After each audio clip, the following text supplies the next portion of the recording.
People hate NFTs. NFTs are dumb as shit! He says that there's value here. I think it's a huge bubble. He kind of agrees, but I'm not talking about those stupid monkey NFTs everyone is buying. Non-fungible? Have you never heard of a printer? When Ubisoft announced its plans to introduce NFTs to its classic Tom Clancy series, the YouTube video was met with a ton of dislikes and was promptly delisted. Tell you what, everybody loved it on the internet, right?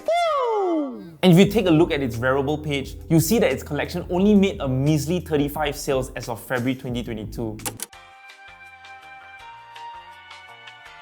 Ubisoft has announced it will release no more updates for 2017's Ghost Recon Breakpoint, months after announcing the title as the sole game in which the company's Quartz NFTs could be purchased and used. And those last forever.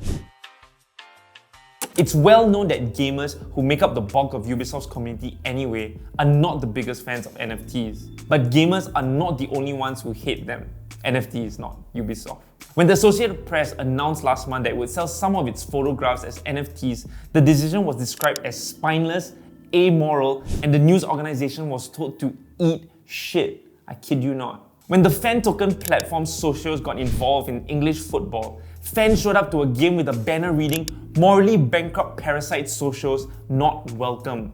As someone who is bullish on NFTs, all this hate has made me wonder, am I the delusional one? So in a bid to understand why there's so much hate on NFTs, we scoured through the interwebs to find out more and to see if there was any merits to the cause. The first type or theme of hate comments tend to profile NFTs as a scam as a whole.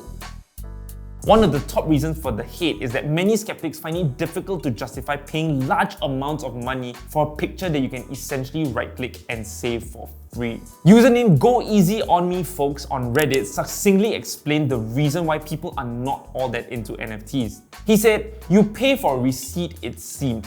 Like all receipts, your receipt is unique. Everyone else can still get a copy of the item the receipt was created for, but you are the only one who will get that receipt. I don't get it personally." So here's the thing, he's not entirely wrong, but his explanation seems to have missed out on some of the key aspects of NFTs. So what he got right is that every receipt is indeed unique. But in the case of NFTs, the product itself, the underlying asset, are unique too, and no two products are the same.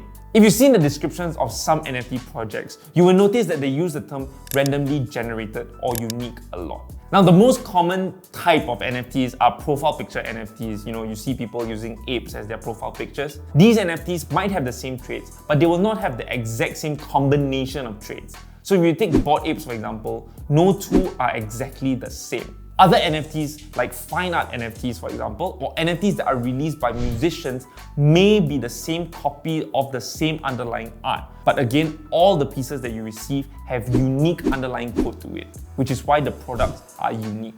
Okay, now back to the receipt analogy. What a lot of people don't realize is that when you buy an NFT, it's usually associated with some utility, which is not immediately obvious. This utility could come in the form of access to exclusive clubs, it could be discounts and perks with partner projects, free merch or dibs on new NFT collections or tokens, and so much more. In this case, the NFT that you have purchased is in fact a ticket to all the utilities that it provides. So yes, it's not wrong that someone can right-click and save your NFT, but all it can be used for is their profile picture. Perhaps they can boast that they purchased the NFT, but they are not able to utilize any of the utility that you can enjoy. It's akin to someone downloading or saving a picture of the Mona Lisa on your phone or your laptop, but the painting that hangs in the Louvre is still worth millions and you don't have that in your home. In the art world, owning the real thing still holds value. So unless they have the receipt that you own the NFT, it will be worth nothing to them. And all that value still goes to the actual owner. Another reason for all the hate that NFT gets is stolen art.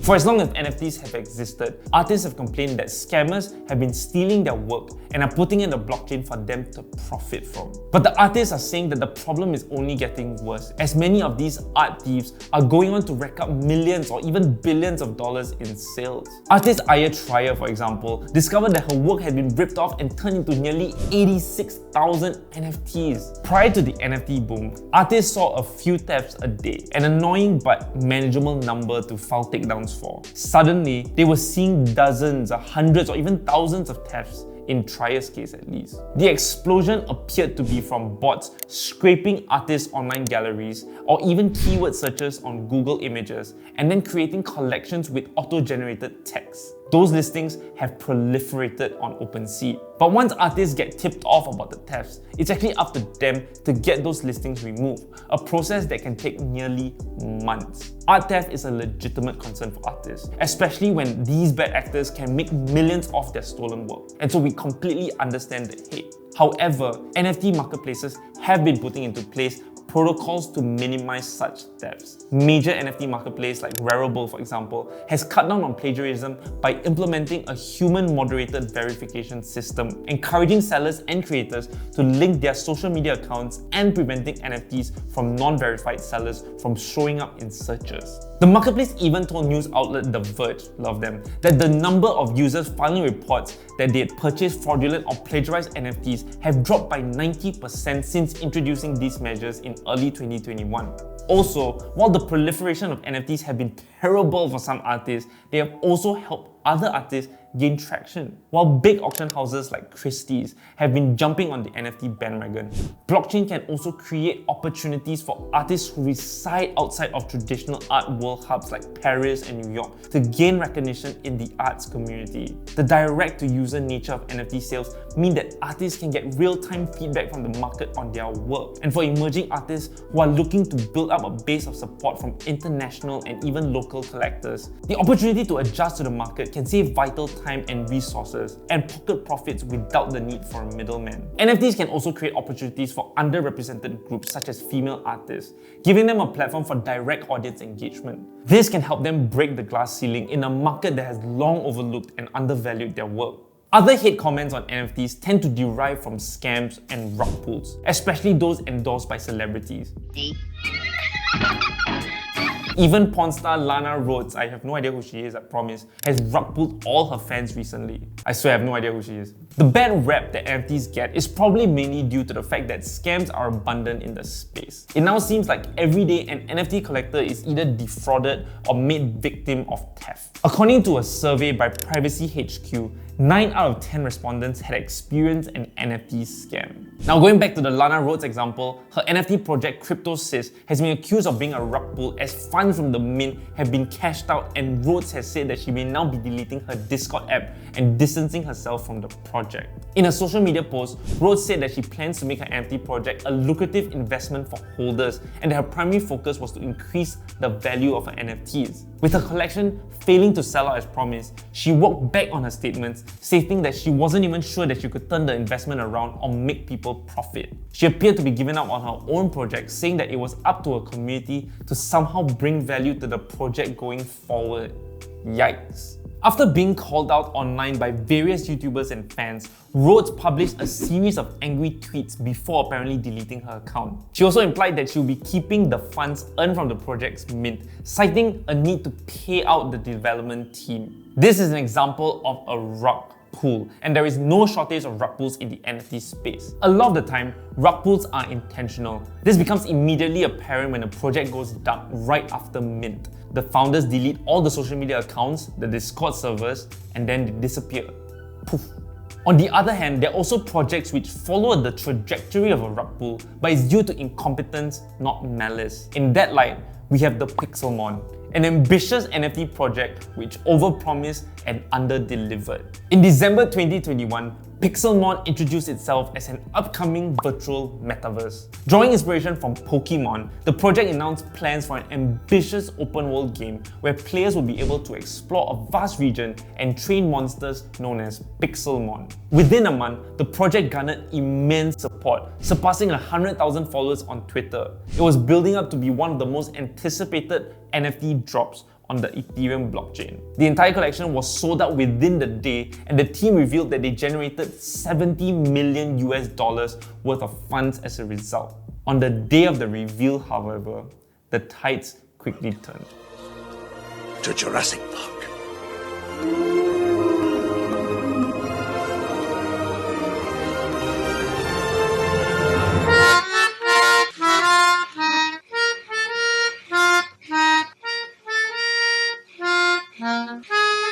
The Pixelmon NFT artworks look nowhere close to the in-game renders, which the team had been posting on Twitter. They were poorly designed, some were stolen, and some hadn't even been rendered correctly. Buyers were rightfully angry and didn't hesitate to call out developers. As this happened, the floor price of the collection dropped all the way to 0.3 ETH, a 90% fall from its initial mint price. It's the high-profile mess-ups like these that lead to the bad impression people have on NFTs.